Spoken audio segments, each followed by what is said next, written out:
today's thought of the day is also this: the remembrance of everything should merge into the remembrance of one. So we'll read the seminar paper by Pujya sir. I'll play the audio also.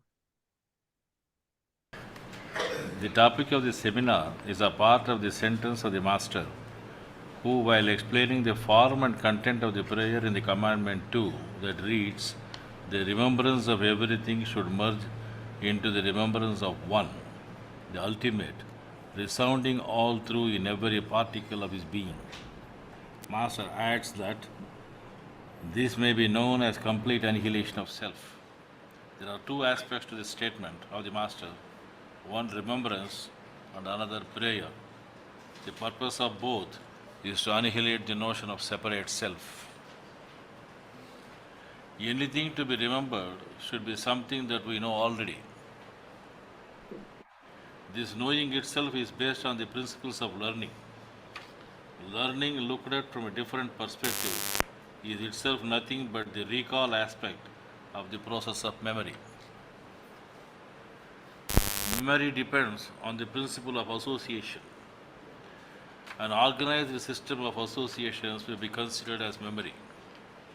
The goodness of the memory depends on A. the persistency of the association, and B. the number of such associations. Master, in his infinite mercy, grants us the awareness of oneness during meditation, and both the parameters for development of the good memory mentioned above are fully satisfied. When we gain a peep into oneness due to the effect of pranahuti, enabling us to remember the one. When Master said that every one of us is moving towards the homeland, he was only informing us to recall and remember our origin, the nature of which is revealed to us during meditations. In the third commandment, Master has asked us to fix our goal as oneness with God. Here in this passage, we are asked to remember that one in all aspects of life, and in every particle of our being, where our self is totally annihilated. This leads to the most persistent question as to what we mean by God. Putting it straight, the question is, God the oneness, or is oneness the God? Of course, oneness is not God. To persons who think of God as a patriarchal figure, taking a personal interest in their conduct, behavior, and therefore their fate. Even then, in many faiths, the concept of God is held to be coterminous with God. One widely held notion of God is that it is everything. Some people are of the idea that while they say God is everything, it implies that God is oneness. This fallacy in this is obvious, inasmuch as it ignores the distinction between the apperceptible God and the perceptual reality which is to the heart of our vision, which is at the heart of our vision. To say God is everything is to say that He is the sum of all that exists and have the possibility to exist. Since this leads to the possibility of constituting infinite sets, it is saying that God is infinite. We know that all that exists and has the possibility to exist is in a constant state of flux. So, this thought, though theologically maintained by many faiths and is praiseworthy by itself, has the implication that God is also illusory, or He has to be in a state of flux, which is anathema. Further, saying God is oneness, though preferable as it asserts His universality and preserves His reality, unfortunately that puts Him outside the category of that which can be known. Moreover, to say God is everything is really saying that He is also finite with boundaries, because everything exists in a given boundary and is subject to space and time. We can go on endless continuing this inquiry of whether He is one or He is everything, and in either case we will meet some illogical conclusions. That many are satisfied with such illogic is not a matter of concern for us. The concept of God can be broadly categorized into three: outer God, inner God, and the God of contemplation or meditation. We are not considering here the ideas of God as Para, Vyuha, Vibhava, Archa, and Antaryamin, which were brilliantly presented by Dr. KCV in his book, The Idea of God.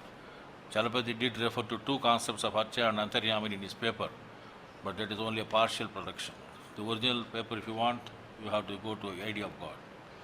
The outer gods are human creations to explain and account for what we do not understand at various points of time.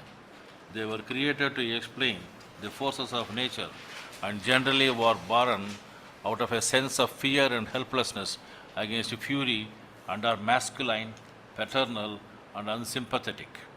They are God, the Creator, the King, the Father, the Judge, and the old man up above. Many such gods were thus born as the circumstances warranted, and many were replaced, and some died also as they outlived their utility. In the Vedas, the relative importance of the gods like Agni, Indra, Varuna, and Vishnu changed according to the circumstances. These gods cannot be the one and are not oneness who is to be remembered, as they are themselves not steady and permanent. The inner gods are usually feminine and maternal. They are born out of adoration. Some inner experience that is emotive and aesthetic in nature makes persons feel such gods. Also, the emotional needs are sought to be met by such gods. These are the Ammas, Devis, and Mothers. Their origins lie in emotion than in physical or physiological need, though both outer and inner gods are human responses to forces of nature as perceived by the devotees. The dawn suggests awe, and a god, Ushas, is born. If the dawn by itself is the object of worship, it ends in Sandhya worship. But if the dawn suggests the preceding condition at midnight, and when everything is in dormant condition and deep quiet, it helps to know the roots. Saints, Bhavas, mothers, living or dead, real or imaginary, are not necessarily female, but are feminine. The devotees seek tender care, kindness, a caressing and a caring individual, and this emotional need creates and sustains gods of different types and names in different ages. They are multifarious and manifold and get changed during time. They are not one, and no one can remember them as oneness.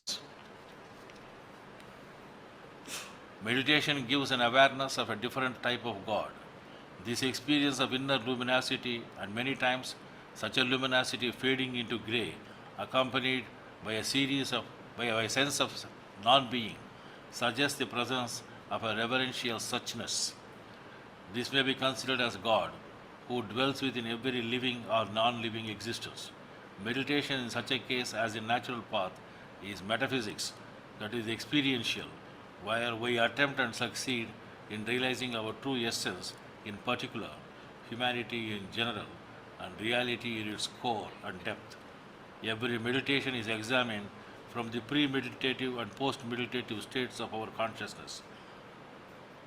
Raghava may kindly note, the reason why I ask for pre- and post-meditative experiences to be recorded is this. Otherwise, we need not put it in the diary at all. We incorporate the insights we gain from such an examination into our wisdom. We then find that the suchness is not only within, but is everywhere. The awareness grants us a conviction that we are one with all that exists, or rather, all that exists is one. The suchness itself is something that is neither an awareness or perception, nor a non-awareness or apperception. However, makes us directly be aware of oneness of all that exists. Oneness of existence is not possible in external perception, as differences are real. By getting to know about, and this is all that any physical science can do, we may arrive at Advaita. But the direct perception or direct knowing is possible only through meditation.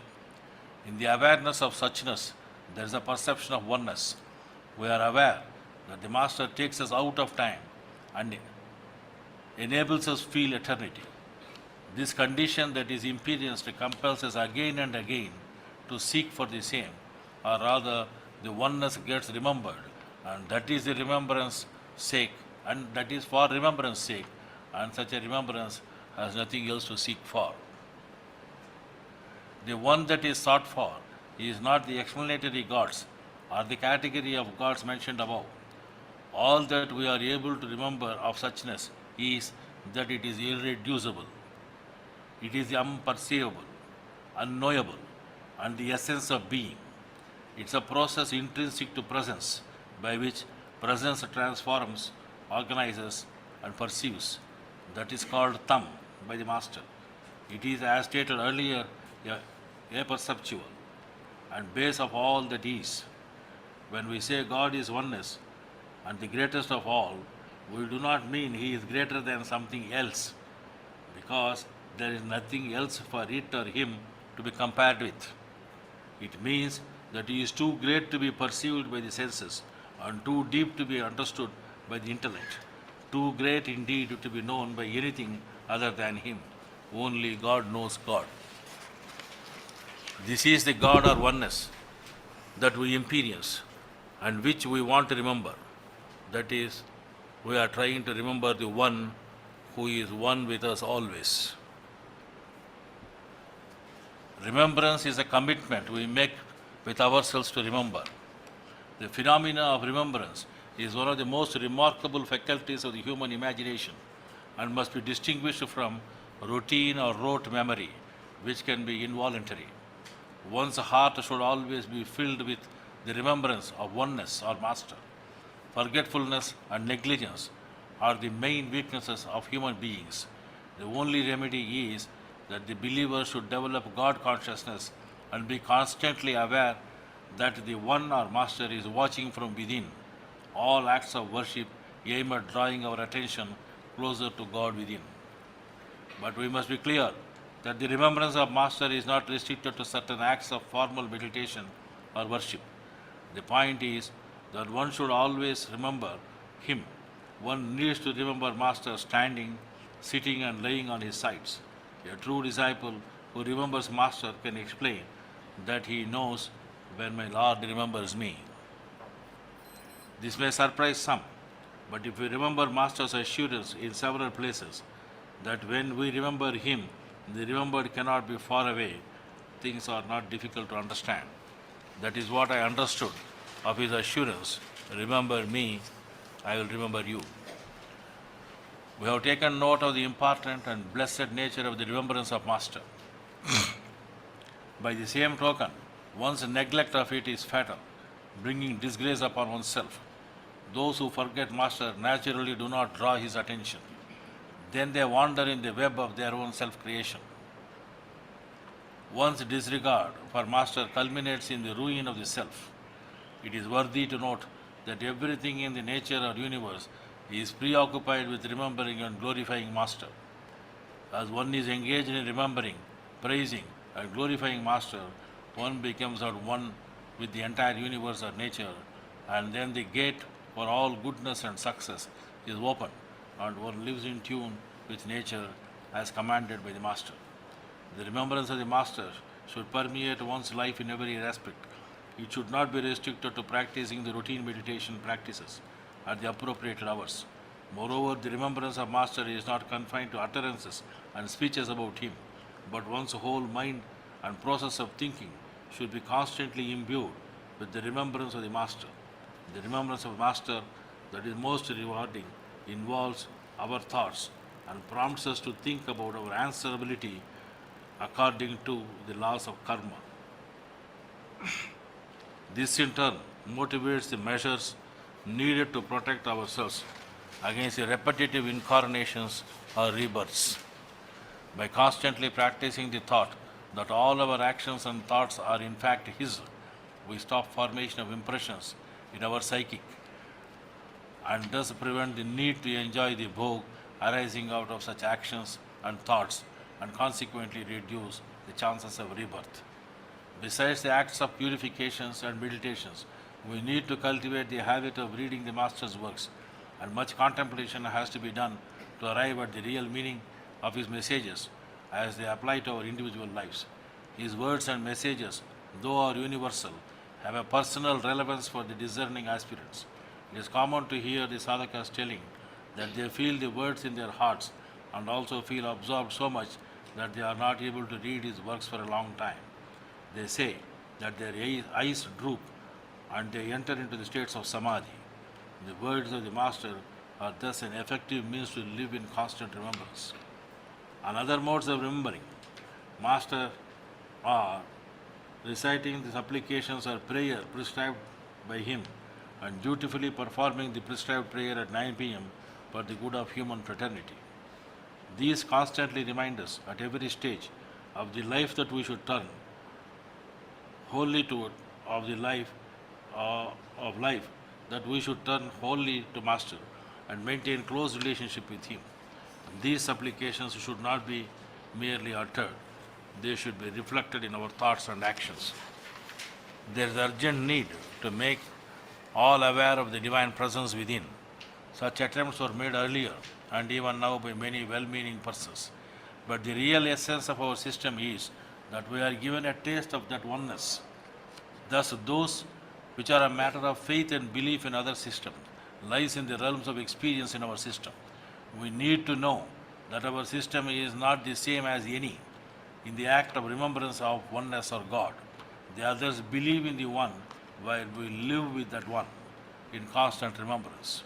In day-to-day life, it is not rare for us to come across persons who have their faith in odd and mysterious gods.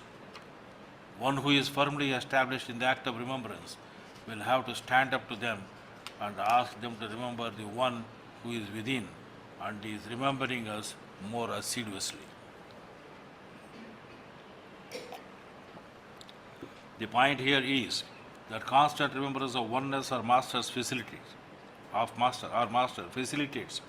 one's engagement in the mission of the Master. We should not let our properties of our properties or our children divert us from the remembrance of the Master or oneness, lest we lose our act of remembrance. An effective method of remembering the One, along with attending to our children and property, suggested by the Master is to do our duties and responsibilities as trustees and not owners. We need to note the trusteeship suggested is essentially a means for constant remembrance and not just an aspect of vairagya. Essentially, the remembrance of Master consists of living for his cause. Ideology apart, when the transitory nature of existence, including that of our own, gets generated, fear grips us, and prayers for preservation of all that is dear to us, including our life, forms the basis of prayer. But when the love for the Master develops and grows in us, and we start living for him and his cause, we see the benefits of remembering God, and we tend to do everything that would please the divine. One of the interesting ideas we have from religions is that we offer something to the divine so that it may remember us and grant such wishes as we pray for.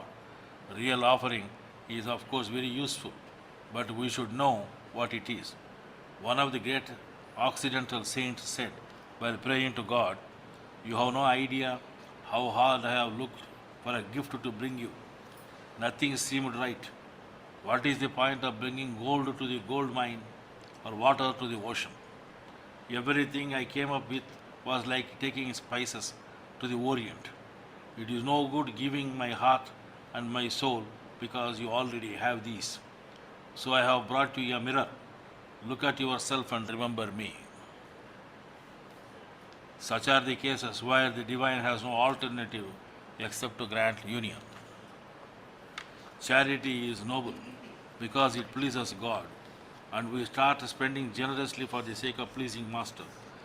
The commandments of the Master are all prescribed duties of worship to train us to prepare against and to remedy human weaknesses. We can attain the goal of self-purification by fulfilling these duties properly. Man is liable to be swayed by the glitter of worldly life. He is drawn to amass wealth and may develop a strong love for it. The remedy for this is to share and even sacrifice and spending for the pleasure of Master and in his cause. Similarly, man is vulnerable to the base desires of the self. He is gratified by eating, drinking, living to excess in luxury, and indulging in his lower appetites. The remedy lies in moderation and the practice of meditation on points A and B as directed by the Master. However, the main point to note is that we remember him so that he is pleased and we become cynosure of his eyes. Then we are not far off from the goal. Remembrance of Master is to the heart what water is to fish. The fish cannot live without water, and the heart cannot be lively without the remembrance of the Master. Remembrance is sustenance for both the heart and the spirit. If the servant is deprived of it, he becomes like a body which has been deprived of food. Remembrance of Master has other uses as well. He drives away all negative feelings and depressions. Master once wrote to me when I was feeling depressed that it is not proper when he is there with me. Our remembering him is pleasing to the Master, the most beloved. Remembrance has many spiritual gifts to offer. Remembrance for the heart, from the heart, adorns it with delight and joy, fills the heart and face with light, and cloaks the one who remembers Master with dignity, gentleness, and freshness. Happiness is the goal of life, as stated by our Master. Finding us joyful also enhances the Master's remembrance of his servant. Even if this were the only reward for the remembrance of the Master, it would be mercy and honor enough, for such a heart is always aware and free from wrong actions. Although remembrance is one of the easiest forms of worship, the mercy and honor that it brings cannot be achieved by any other means. Remembrance of the One invariably keeps us away from all other thoughts, and that is what Master says when he said, all remembrance merges in his remembrance. That is a safeguard for us against all evil forces. Envy and hatred make our hearts hard and heavy. Remembrance of oneness or Master is a sure remedy for hard hearts. A person who is not kind and soft-hearted is as good as dead. That is why many saints said that the difference between the one who remembers his Lord and the one who does not is the difference between the living and the dead. Continual remembrance of Master is a means which prevents us from talking in the wrong way, such as backbiting and spreading tales and their like. When we are not remembering him while talking, we should note that we are talking incorrectly. Remembrance of the oneness is characterized, among other things, by the following principles. Longing. If we experience that same longing and thirst for union with Master as the one who is getting drowned, then we are sure to realize him. Peace of mind. If we have the peace of a frozen lake, then too we will realize him. Humility. If we have humility of earth, which can be molded into any shape, then we will know him. Desperation. If we experience the desperation that causes a person to seek death and feel we cannot live without seeing him, then we will see him. Faith. If we have the complete faith in the Master that we would wash our prayer carpet in wine without questions because Master said so, then we will know him. Fidelity. If we have the fidelity that our breath has in keeping us company till the end of our life, even without our constantly feeling it, both in happiness and suffering, never turning against us, then we will know him. Control through love. When our love for him drives away our lust for the things of the senses, then we will realize him. Selfless service. If we have the quality of the selfless service, unaffected by the results similar to that of the sun, which serves the world by shining on all creation, on the grass in the field, on the birds in the air, on the beasts in the forest, on all of mankind with its sinners and saints, its rich and poor, unmindful of the attitude towards it, then we will reach him. Renunciation. If we renounce for God everything physical, mental, and spiritual, then we will have him. Obedience.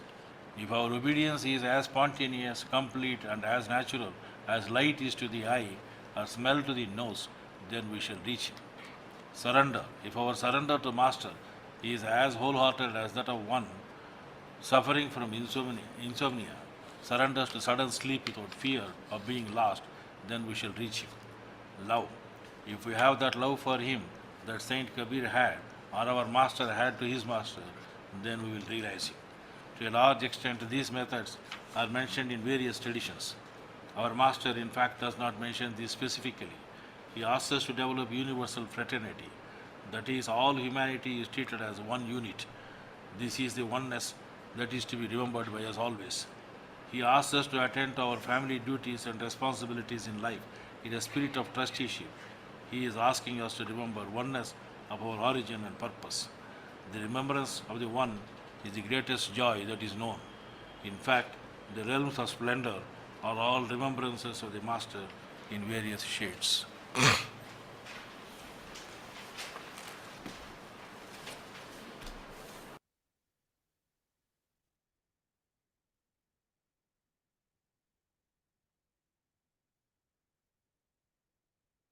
So this concludes this seminar paper.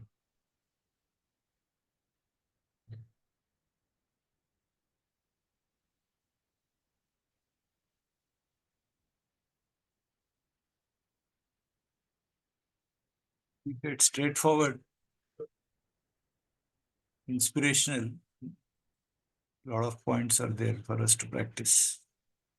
Yeah, many things, right? When it's like a pre-meditative state and a post-meditative state, we should write it in the diary. Yeah.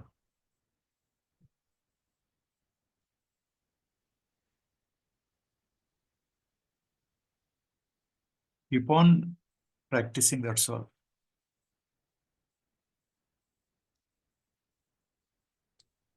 Okay, if there are no questions, इसमें questions क्या है?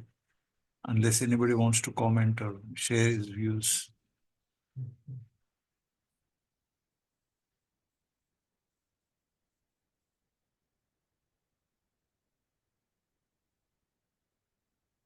These are the things we should question ourselves. It's like, yeah, how much longing, how much humility, how much peace of mind, and things like all of this. So, The continuous striving, keep on striving till it becomes natural.